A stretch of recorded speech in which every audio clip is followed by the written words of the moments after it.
All their windows were dark. No one knew he was there. All the Whos were all dreaming sweet dreams without care. When he came to the first little house on the square.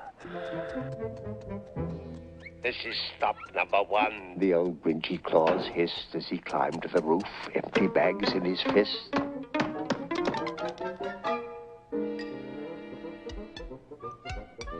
Then he slid down the chimney, a rather tight pinch, but if Santa could do it then, so could the Grinch.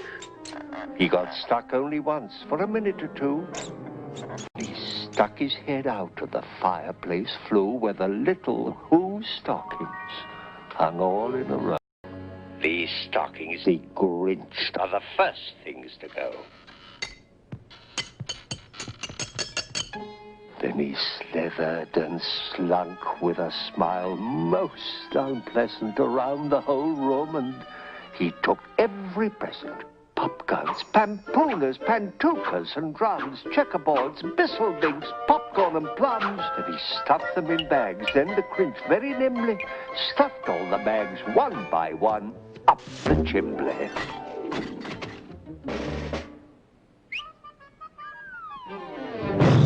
You're a vile one, Mr. Grinch. You have termites in your smile.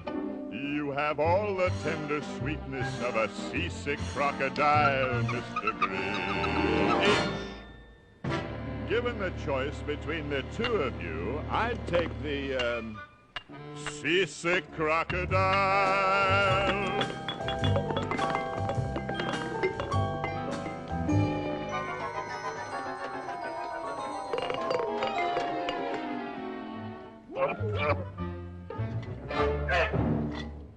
You're a rotter, Mr. Grinch. You're the king of sinful sots. You're a heart so dead, tomato splotched with moldy purple spots, Mr. Grinch. You're a three-decker sauerkraut and toadstool sandwich with arsenic sauce.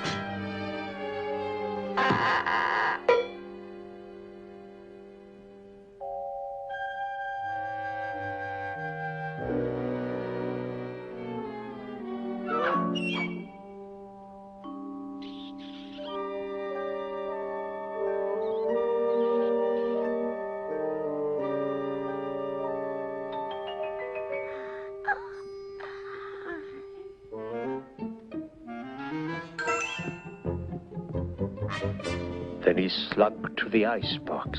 He took the Who's feast. He took the Who pudding. He took the roast beast. He cleaned out the icebox as quick as a flash. Why, that Grinch even took the last can of Who hash. Then he stuffed all the food up the chimney with glee. Now, grinned the Grinch, I will stuff up the tree.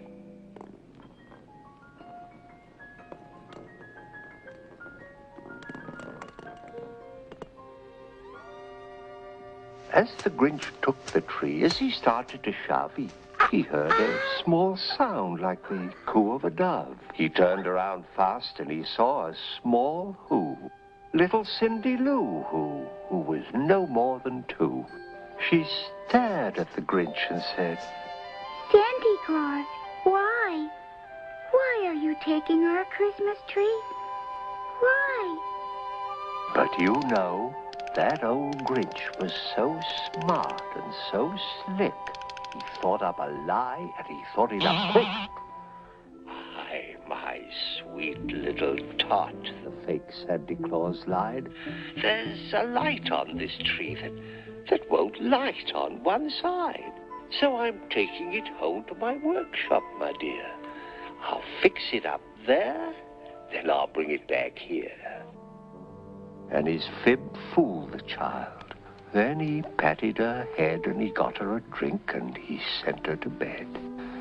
And when Cindy Lou Who was in bed with her cup, he crept to the chimney and stuffed the tree up.